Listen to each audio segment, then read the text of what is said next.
En seulement 2 mois, mon patrimoine net a presque autant évolué que sur l'année 2023. Donc l'objectif de la vidéo d'aujourd'hui, c'est de vous expliquer ce qui s'est passé au niveau de mes investissements, mais aussi au niveau de mes revenus d'activité, que ce soit la kinésithérapie ou mon business en ligne, pour justement observer et voir l'évolution de mon patrimoine. Et juste avant de vous expliquer tous les détails, je pense que c'est mieux de parler chiffres. Et pour ça, je vais vous montrer mon tableau de suivi. Ce tableau, je le remplis depuis presque 4 ans et on voit qu'au début de l'année, j'étais à 179 452 euros de patrimoine net. Un mois après, j'ai dépassé la barre des 200 000 et j'étais à 204 810 euros. Donc une évolution de 25 358 euros, ce qui est assez colossal. Et en mars, l'évolution a continué puisque je suis passé à 218 498 euros. Donc une évolution depuis le début de l'année de 39 046 euros. Donc une évolution de 21,76%.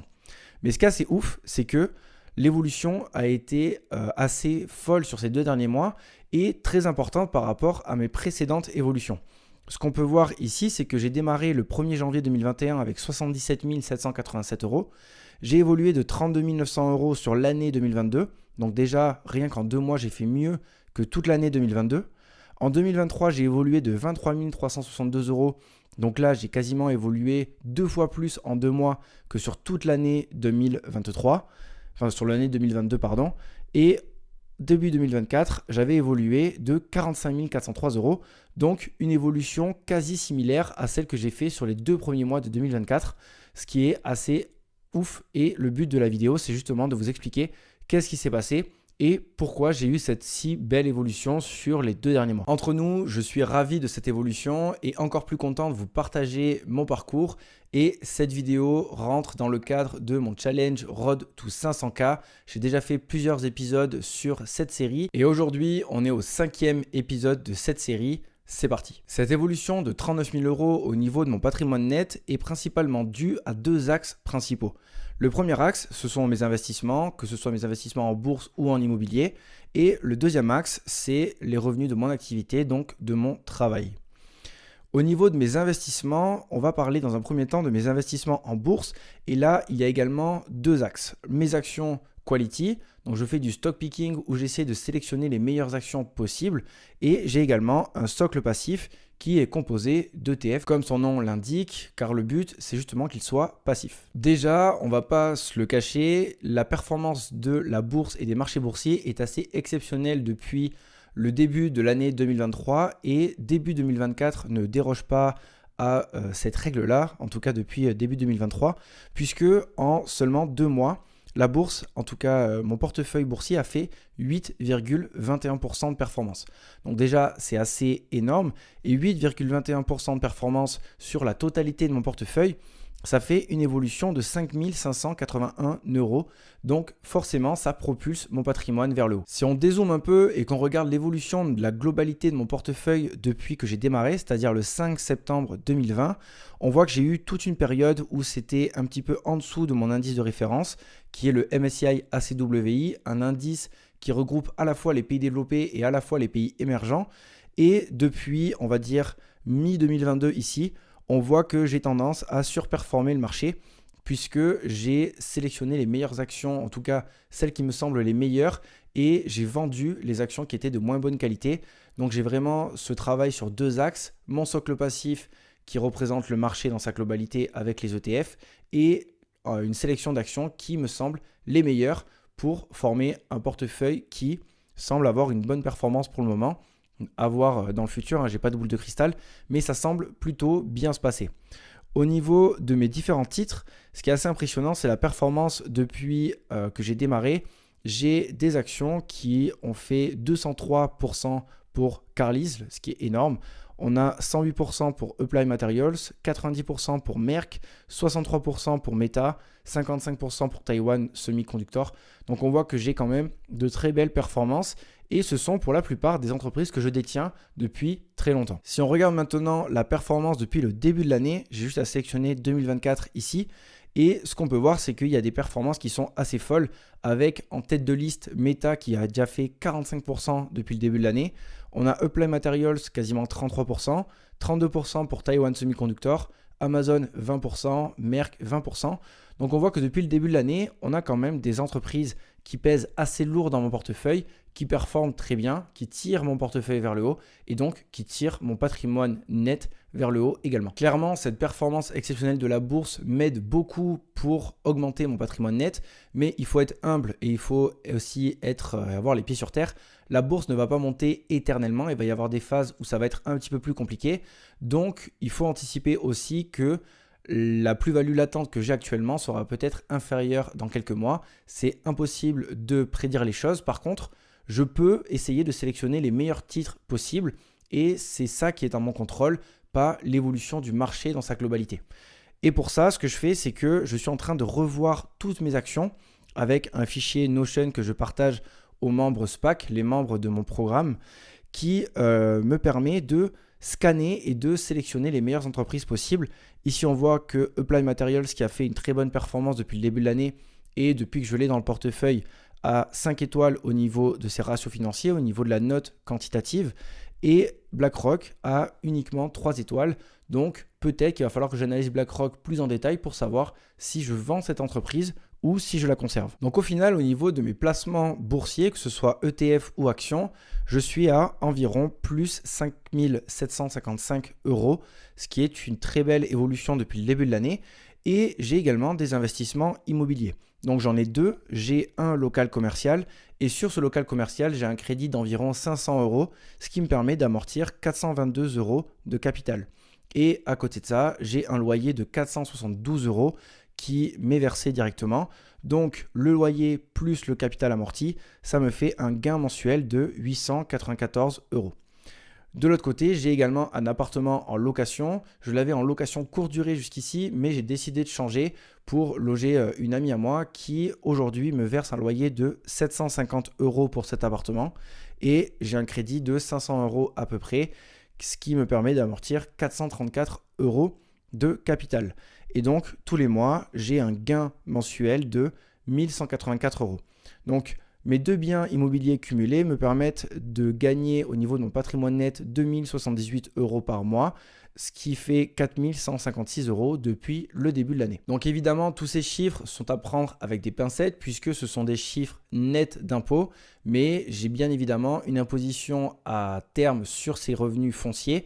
Mais pour le calcul de mon patrimoine net, vu que je prends toutes les entrées moins toutes les sorties, c'est-à-dire les impôts que je paye aujourd'hui par exemple sur les loyers de l'année dernière, sur le long terme, ça finit par s'équilibrer entre les revenus, les entrées et les charges, les sorties d'argent au niveau de mon portefeuille et de mon patrimoine global. Donc si on devait conclure sur la partie de mes investissements, au total, j'ai environ gagné depuis le début de l'année 9 911 €, donc quasiment 10 000 €. Mais là, il y a une question qui se pose, c'est que 10 000 € sur 39 000 €, certes, c'est une bonne proportion, mais il reste encore quasiment 29 000 € à aller chercher puisqu'ils ne sont pas représentés par les investissements. Et ça va être la deuxième partie de cette vidéo, c'est qu'on va voir les revenus de mon activité qui, vous vous en doutez bien si je vous ai montré les chiffres de mes investissements, c'est bien de mon activité que viennent la majorité de mes revenus. Au niveau de mon activité, j'en avais deux début janvier et aujourd'hui j'en ai plus qu'une seule. Donc début janvier, j'étais à la fois masseur kinésithérapeute et j'ai arrêté le 19 janvier cette activité pour me consacrer à 100% à mon business en ligne et à ce qui me passionne, c'est-à-dire l'investissement en bourse, pour partager mes connaissances, essayer d'accompagner du mieux possible les membres de mon programme, le programme SPAC. Et donc ces deux activités sont celles qui m'ont rapporté pas mal d'argent depuis le début de l'année. Au niveau de la kinésithérapie, j'ai gagné en janvier 2024 14 878 € de chiffre d'affaires. Donc là, je fais bien le distinguo, ce n'est pas du bénéfice, c'est bien du chiffre d'affaires. Et ce chiffre est anormalement élevé puisque comme j'ai mis un remplaçant à ma place dans mon cabinet de kiné, j'ai facturé tous les patients qui étaient passés avec moi pour qu'on puisse cleaner, on va dire, les comptes au niveau de ma comptabilité de kinésithérapie. Donc, j'ai facturé tout le monde et ce mois-ci, en janvier, j'ai eu 4 904 € de charges.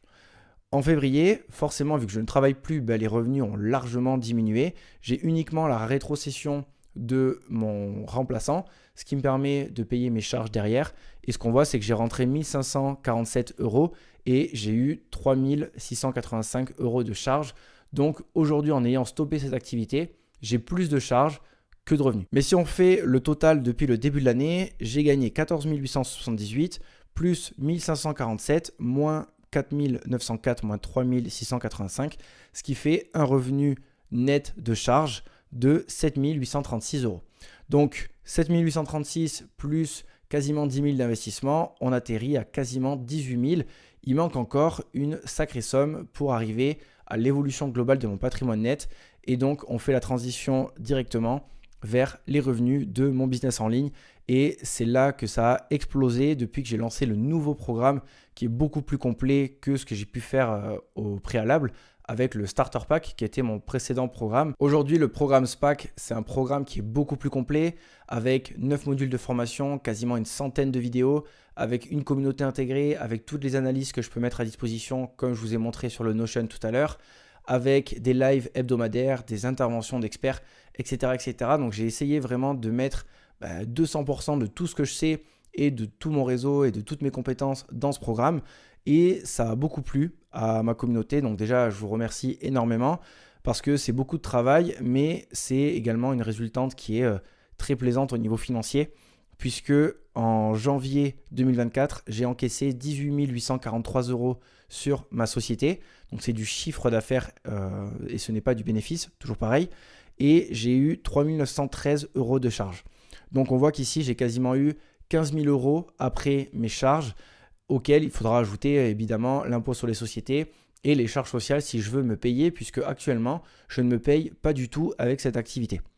En février, j'ai rentré 15 153 euros de chiffre d'affaires pour 2 603 euros de charges, ce qui nous donne un total de 18 444 plus 15 153 moins 3 913 moins 2603, ça fait un total de 27 081 euros. Donc ce qu'on voit directement, c'est que les revenus, en tout cas l'évolution de mon patrimoine net est principalement due aux revenus de mon activité, puisque entre ma société de business en ligne et mes revenus de kinésithérapeute, je suis à environ 34 000 euros de plus-value par rapport au début de l'année, ce qui est la majeure partie de mon évolution. Et c'est également là qu'il y a un point très important et sur lequel je me répète depuis un petit moment, mais je trouve qu'il est excessivement important, c'est qu'on voit sur la démonstration que je vous ai fait que j'ai deux types de revenus.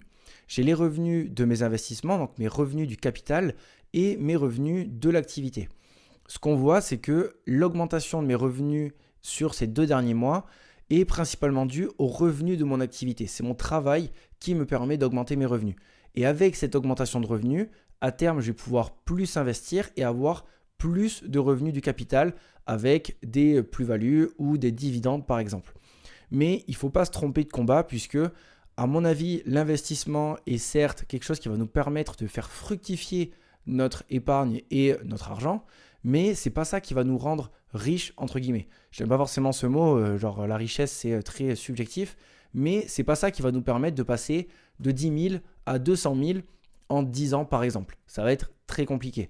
Par contre, l'activité, si on se forme, si on progresse, si on entreprend, si vous avez des promotions au niveau de votre activité par exemple, que vous travaillez très bien et ce genre de choses-là, ben vous allez pouvoir évoluer au niveau de votre revenu d'activité, pouvoir investir plus et vous allez avoir une boule de neige qui va grossir comme ça. Donc, c'est vraiment le message que j'aimerais passer avec cette vidéo et cet épisode de Road to 500K.